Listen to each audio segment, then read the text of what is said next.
Nous tremblons à la pensée de nos erreurs passées. Nous restons éveillés la nuit, rejouant les moments où nous avons perdu notre calme, où nous avons cédé à la faiblesse de la chair, ou où nous avons fait du mal à quelqu'un que nous aimons. Nous regardons les 10 commandements et nous voyons une liste de nos échecs. Nous pensons aux grands péchés, le meurtre, l'adultère, le vol, la trahison, et nous croyons à juste titre que ces choses attristent Dieu. Nous imaginons Jésus regardant ses actions avec les yeux sévères d'un juge. Mais, et si je te disais qu'il y a un péché, une disposition spécifique de l'âme qui blesse Jésus plus que la violence du meurtre ou la trahison de l'adultère, et si le couteau qui s'enfonce le plus profondément dans le Sacré-Cœur n'était pas tenu par la main d'un criminel, mais était caché dans le cœur du croyant dévot. Il y a une révélation enfouie dans le petit journal d'une humble religieuse polonaise, Sainte Faustine Kowalska, qui bouleverse complètement notre compréhension du péché et du jugement. C'est un secret qui, une fois compris, agit comme un passe-partout pour le royaume des cieux, mais qui, s'il est ignoré, reste la lourde chaîne qui entraîne même les âmes les plus religieuses dans les ténèbres.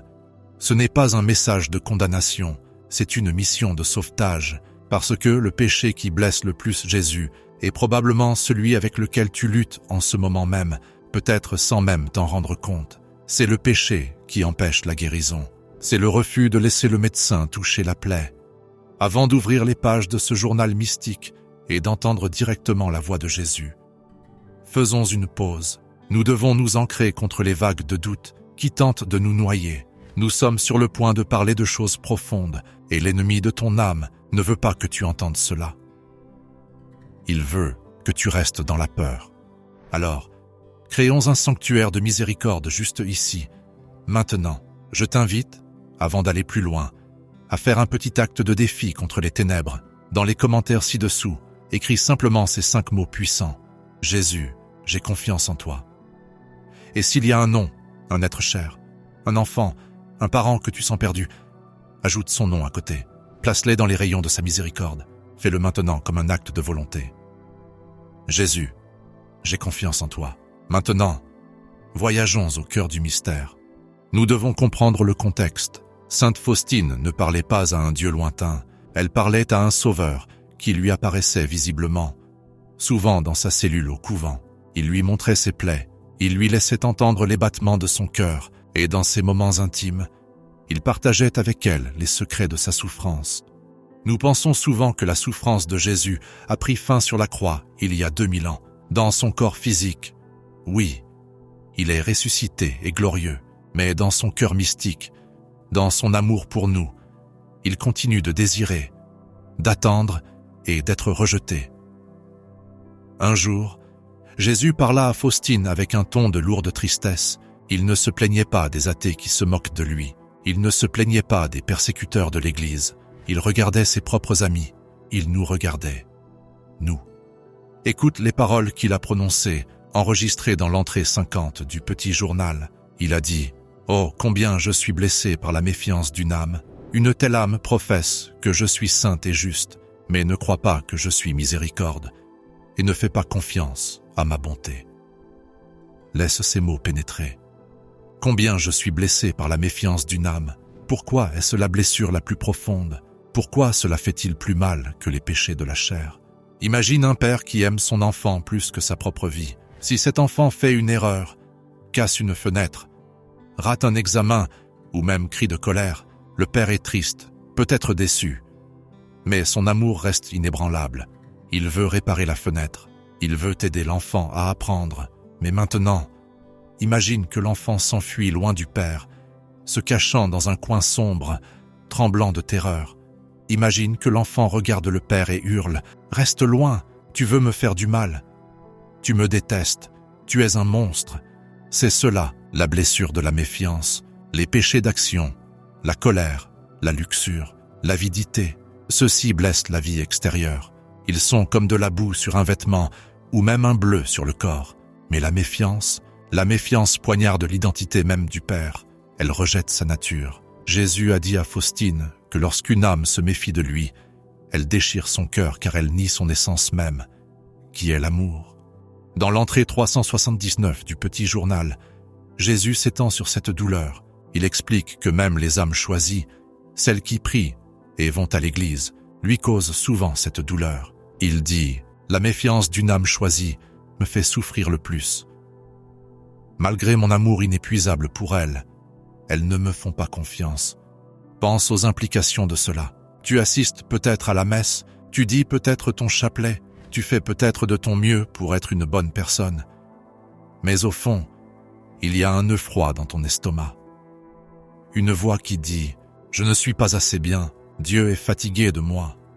J'ai trop péché, ce péché est trop gros pour être pardonné, je suis seul. » Cette voix n'est pas l'humilité. Cette voix est l'ennemi. Et quand nous sommes d'accord avec cette voix, quand nous croyons que notre misère est plus grande que la miséricorde de Dieu, nous commettons le péché de méfiance. Nous disons à Jésus, « Ton sang ne suffit pas, ta croix n'a pas suffi, mon péché est plus puissant que ta grâce. » C'est la grande ironie de la vie spirituelle. Nous pensons honorer Dieu en étant durs avec nous-mêmes, en nous complaisant dans la culpabilité. Nous pensons que si je me sens assez mal, Dieu verra que je suis désolé. Mais Jésus dit à Faustine que cette culpabilité excessive et paralysante est un manque de confiance. Elle lui lie les mains. Il lui explique clairement « Mon cœur est affligé, parce que même les âmes choisies ne comprennent pas la grandeur de ma miséricorde. Elles ne croient pas que je suis bon. » Considère la différence entre Pierre et Judas. Les deux hommes ont trahi Jésus la nuit de sa passion. Pierre l'a renié 3 fois, par peur et lâcheté. Judas l'a trahi pour de l'argent, par avidité et désillusion. Les deux ont commis des péchés graves. Mais pourquoi Pierre est-il un saint et le premier pape, alors que Judas est le fils de la perdition? Ce n'était pas la gravité du péché de l'acte, c'était la réponse du cœur. Quand Pierre a réalisé ce qu'il avait fait, il a pleuré, il a senti le poids écrasant de son échec, mais il ne s'est pas enfui de la présence des autres disciples. Il ne s'est pas coupé des autres, et quand il a vu le Seigneur ressuscité sur le rivage, il a sauté hors du bateau et a nagé vers lui. Pierre avait confiance, il avait confiance que le Maître l'aimait plus qu'il ne le méritait. Judas, d'un autre côté, a réalisé ce qu'il avait fait. L'Écriture dit qu'il a été saisi de remords. Il a admis « J'ai trahi le sang innocent ». Mais il n'est pas allé vers Jésus, il n'est pas allé vers Marie. Il est rentré en lui-même, il a regardé son péché et a vu une montagne qui ne pouvait être déplacée. Il a décidé que son péché était plus grand que la miséricorde de Dieu. Il s'est méfié de la bonté du Maître, qu'il avait suivi pendant 3 ans. Cette méfiance, c'était le dernier clou, c'était le péché qui ne pouvait être pardonné, simplement parce qu'il refusait de demander pardon. C'est l'avertissement et l'espoir contenus dans le petit journal. La méfiance est la seule porte qui peut verrouiller Dieu dehors. Allons plus loin dans la vision. À quoi cela ressemble-t-il concrètement dans nos vies? Jésus a donné à Sainte Faustine une image pour nous aider à comprendre. Il parlait souvent de sa miséricorde comme d'un océan et de notre confiance comme d'un récipient ou d'un seau. Il lui a dit « Les grâces de ma miséricorde sont puisées au moyen d'un seul récipient, et c'est la confiance. Plus une âme a confiance, plus elle recevra. » Imagine que tu te tiens sur le rivage d'un océan illimité et infini. L'eau est fraîche, vivifiante et cristalline. C'est la grâce de Dieu. Elle contient tout ce dont tu as besoin. Le pardon, la force, la paix, la guérison, le salut. Jésus est le propriétaire de cet océan et il te supplie d'en prendre autant que tu veux. Il ne la fait pas payer, il ne la rationne pas, mais tu dois apporter un contenant. Ce contenant est ta confiance. Si tu viens avec un dé à coudre, une minuscule quantité de confiance, en pensant peut-être qu'il aidera un peu, mais que je dois faire cela surtout par moi-même, tu repartiras avec un dé à coudre rempli de grâce, non pas parce que Jésus est avare, mais parce que ta capacité à recevoir était limitée par ton manque de confiance. Si tu viens avec un seau, tu reçois un seau plein. Mais si tu viens avec un camion-citerne, si tu viens avec une confiance qui dit « Seigneur, je n'ai rien, je ne suis rien, j'ai complètement échoué, mais je sais que tu es tout et que tu peux arranger cela », alors tu ouvres les vannes. Jésus dit que lorsqu'une âme s'approche de lui avec ce genre de confiance illimitée, il ne peut pas lui résister. Il a dit à Faustine, Les péchés de méfiance me blessent le plus douloureusement. Pourquoi? Parce que cela implique qu'il est impuissant ou qu'il ne veut pas. Il y a un moment dans le petit journal où Faustine est accablée par sa propre misère. Elle voit clairement ses défauts, son impatience, ses distractions, sa faiblesse. Elle se sent indigne même d'approcher l'autel. Et Jésus vient à elle et dit quelque chose qui devrait ébranler les fondations de chaque peur que tu as jamais eue. Il dit « Ma fille, n'aie pas peur de ton Sauveur. Tu as affaire au Dieu de miséricorde, et ta misère n'épuisera pas ma miséricorde, tout comme un nombre de péchés n'épuisera pas ma clémence. » Il va plus loin. Il fait une promesse qui défie toute logique humaine. Il dit que plus le pécheur est grand, plus grand est le droit qu'il a à sa miséricorde. Pensez-y, dans nos tribunaux humains, plus le criminel est grand, plus la punition est grande. Dans le tribunal de la miséricorde divine, plus la misère est grande, plus la miséricorde se précipite pour combler le vide. Pourquoi? Parce que Dieu est comme l'eau. L'eau coule toujours vers le point le plus bas. Si tu t'abaisses dans l'humilité et reconnais ta brisure, l'océan de miséricorde n'a d'autre choix que de se précipiter dans ton âme. La seule chose qui arrête l'eau, c'est le terrain élevé de l'orgueil, pensant que nous n'avons pas besoin de lui.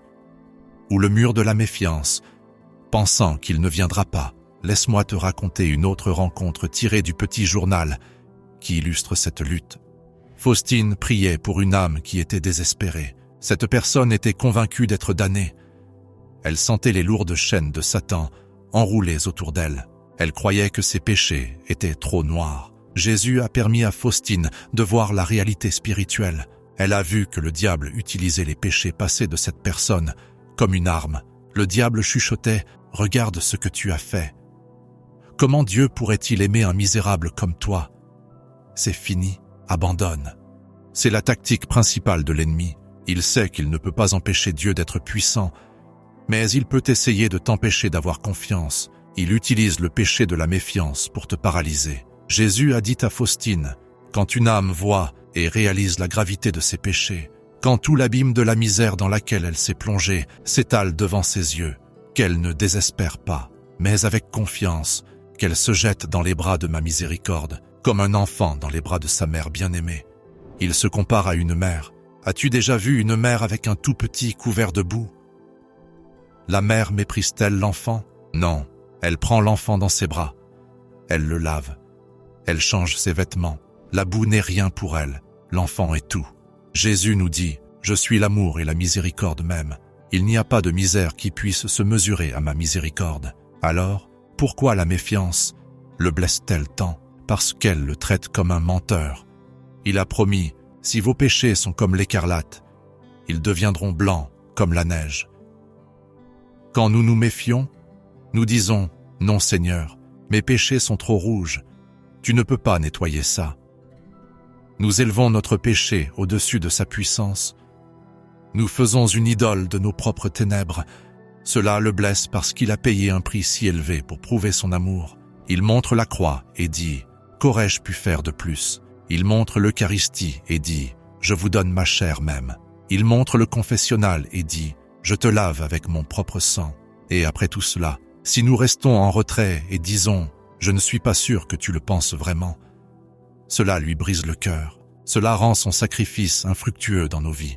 Mais il y a une bonne nouvelle. Le remède à la méfiance n'est pas de ressentir la confiance. Beaucoup de gens font cette erreur. Ils pensent « Je ne sens pas que j'ai confiance en Dieu. J'ai peur, donc je pêche. » Non, la confiance n'est pas un sentiment. La confiance est un choix. La confiance est un acte de la volonté. Tu peux trembler de peur. Tu peux sentir la sueur froide de l'anxiété. Tu peux te sentir complètement abandonné émotionnellement. Et pourtant, dans ces ténèbres, tu peux serrer les dents et dire « Jésus, je ne te sens pas. Je ne vois pas l'issue, mais je choisis de croire que tu es bon. Je choisis de croire ta promesse. Jésus, j'ai confiance en toi. » Cet acte de confiance fait au milieu des ténèbres est la prière la plus puissante qu'un être humain puisse prononcer. Elle rend plus de gloire à Dieu que 1000 hymnes chantés dans des moments de confort. Jésus a dit à Faustine que lorsqu'une âme lui fait confiance pendant la tempête, il se précipite à son secours.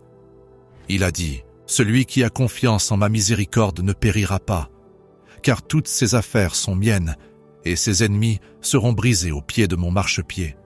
Écoute cette protection, toutes ses affaires sont miennes. Quand tu as confiance, tu remets la propriété de tes problèmes à Jésus. Tu remets la propriété de tes péchés passés, de tes dettes actuelles, de tes peurs futures. Tu lui signes l'acte de propriété et il en prend la responsabilité. Mais tu dois les remettre. Tu ne peux pas t'accrocher à l'inquiétude et à la confiance en même temps. Il y a une belle histoire de Saint Jérôme, le grand érudit de l'Église. Jésus lui est apparu et a demandé « Jérôme, que vas-tu me donner ?» Jérôme a offert ses écrits, ses jeûnes, ses prières. Jésus a dit « C'est bien. » Mais quoi d'autre? Jérôme a offert ses pénitences, ses épreuves. Jésus a demandé encore « Quoi d'autre ?» Finalement, Jérôme a dit « Seigneur, je n'ai plus rien à donner. Que veux-tu » Et Jésus a répondu « Donne-moi tes péchés, Jérôme, afin que je puisse les pardonner. » C'est ce qu'il veut. Il veut les choses dont nous avons le plus honte.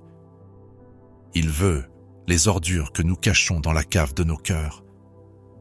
Il veut que nous lui fassions assez confiance pour le laisser les voir, les toucher et les enlever. Le péché de méfiance est le refus de lui donner la chose même pour laquelle il est venu mourir, nos péchés. Alors, comment briser ce cycle? Comment arrêter de blesser le cœur de Jésus avec nos doutes? Nous regardons les instructions spécifiques qu'il a données à Sainte Faustine. Il nous a donné des outils, des ancres auxquelles nous accrocher quand la tempête de la méfiance frappe. Le premier outil est l'image. Tu l'as vu. Jésus, avec sa main levée en bénédiction et 2 rayons de lumière jaillissant de son cœur, l'un rouge, l'autre pâle. Le rouge représente le sang, qui est la vie des âmes. Le pâle représente l'eau, qui rend les âmes justes.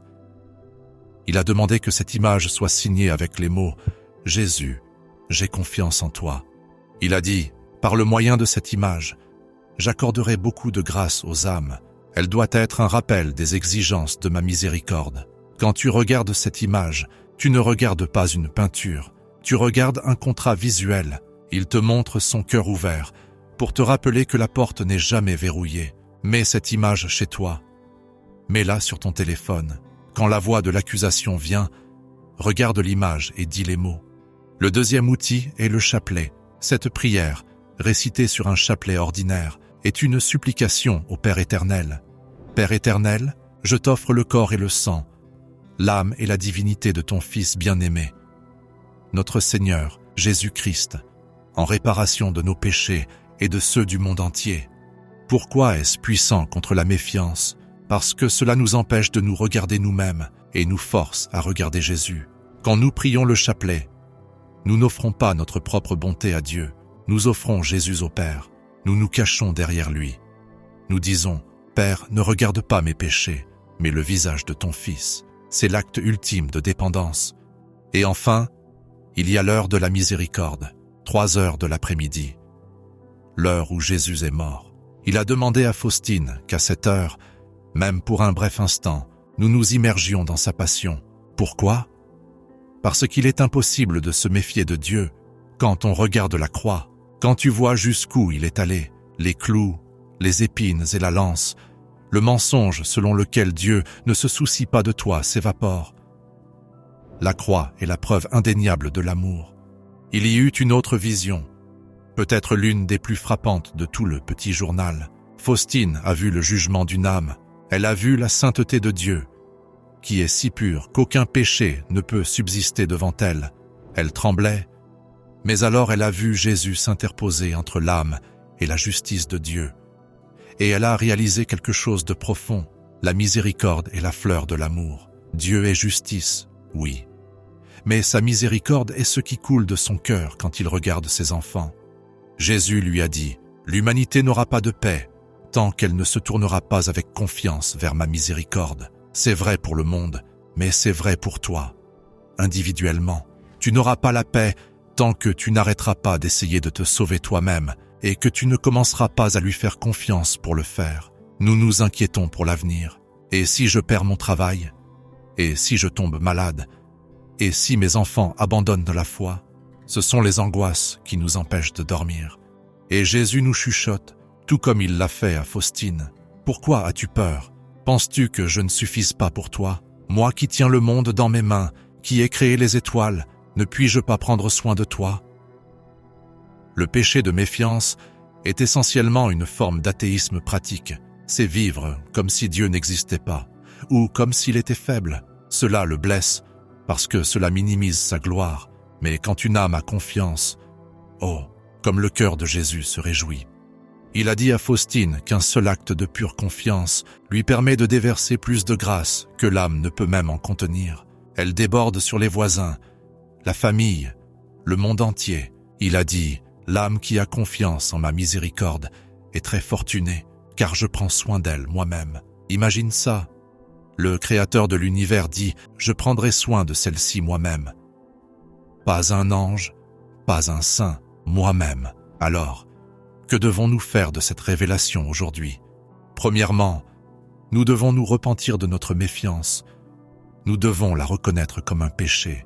Nous confessons souvent notre colère ou notre impatience, mais combien de fois allons-nous nous confesser en disant « Bénissez-moi, mon Père, car j'ai péché. Je n'ai pas fait confiance à Dieu. J'ai cru qu'il était dur. Je me suis inquiété comme si j'étais orphelin. » Confesser cela brise le pouvoir de l'ennemi. Cela ouvre le blocage dans le récipient. Deuxièmement, nous devons pratiquer la logique de l'enfant. Un enfant ne s'inquiète pas de savoir d'où vient le prochain repas. L'enfant fait confiance aux parents. Si l'enfant tombe, il pleure et tend les bras. Nous devons apprendre à tendre les bras immédiatement. Quand tu tombes dans le péché, n'attends pas. Ne dis pas « je dois me nettoyer avant de prier ». C'est de l'orgueil. C'est de la méfiance. Cours vers lui avec la boue sur ton visage. Dis « Jésus, regarde, je suis encore tombé. Je suis si faible. Si tu ne me tiens pas, je tomberai 1000 fois de plus. J'ai confiance en ta miséricorde pour me pardonner et me soutenir. » Cette humilité le ravit. Elle désarme sa justice. Il ne peut pas punir une âme qui lui fait si complètement confiance. Nous vivons une époque de grande confusion. Le monde change. Les structures sur lesquelles nous comptions tremblent. La peur est la monnaie dominante de notre époque. Mais toi, le dévot de la miséricorde, tu es appelé à une voie différente. Tu es appelé à être un phare de confiance. Pense au voleur sur la croix, Dismas. Il avait vécu une vie de crime. C'était un meurtrier, un voleur, un fléau pour la société. Il était pendu là, justement puni pour ses actes. Il n'avait aucune bonne œuvre à offrir. Il ne pouvait pas aller au temple. Il ne pouvait pas être baptisé. Il ne pouvait pas faire restitution à ses victimes. Tout ce qu'il avait, c'était un moment de reconnaissance. Il a regardé l'homme à côté de lui, Jésus, qui était moqué et sur qui on crachait. Et dans cet homme brisé et saignant, Dismas a vu un roi. Il a dit « Jésus, souviens-toi de moi quand tu viendras dans ton royaume. » C'était un acte de confiance suprême. Il avait confiance que cet homme mourant tenait les clés de l'éternité. Il avait confiance que malgré sa propre vie de souillure, il y avait une place pour lui. Et quelle fut la réponse? Jésus n'a pas dressé la liste de ses péchés. Il ne lui a pas fait la morale. Il a tourné la tête et a dit « Amen, je te le dis. Aujourd'hui, tu seras avec moi au paradis. » Un acte de confiance a effacé une vie de péché. Un acte de confiance a arraché une âme aux mâchoires de l'enfer et l'a placée au rang des saints. C'est la puissance de la miséricorde avec laquelle tu as affaire. Alors, ne laisse pas l'accusateur te mentir. Ne le laisse pas te dire que tu es allé trop loin. Ne le laisse pas chuchoter que Dieu est fatigué de toi. C'est le péché de méfiance. Et cela blesse Jésus plus que tout ce que tu as fait. Au lieu de cela, console son cœur. Tu veux rendre Jésus heureux. Tu veux enlever les épines de son cœur. Fais-lui confiance. Fais-lui confiance avec ton passé. Fais-lui confiance avec ta douleur. Fais-lui confiance avec ta mort. Terminons avec la promesse qu'il a donnée. Une promesse qui se dresse comme une forteresse contre toute peur. Il a dit « Je suis l'amour et la miséricorde même. Quand une âme s'approche de moi avec confiance, je la comble d'une telle abondance de grâce qu'elle ne peut les contenir en elle-même, mais les rayonne vers les autres âmes. Tu es en sécurité. Tu es aimé. Tu es soutenu. L'océan t'attend. Ne reste pas sur le rivage, les mains dans les poches. Ne reste pas là à regarder tes chaussures, pleurant sur ton indignité. Lève les yeux, vois les rayons de lumière, prends le récipient de ta volonté. Peu importe à quel point il semble lourd, entre dans l'eau et chuchote la prière qui change l'histoire. La prière qui panse les plaies du Sacré-Cœur. La prière qui sauve l'âme. Jésus, j'ai confiance en toi. Jésus, j'ai confiance en toi. Jésus, j'ai confiance en toi. Va dans cette paix et souviens-toi que la seule chose qui peut limiter le Dieu infini, c'est ton doute. Laisse-le aller et laisse-le être Dieu.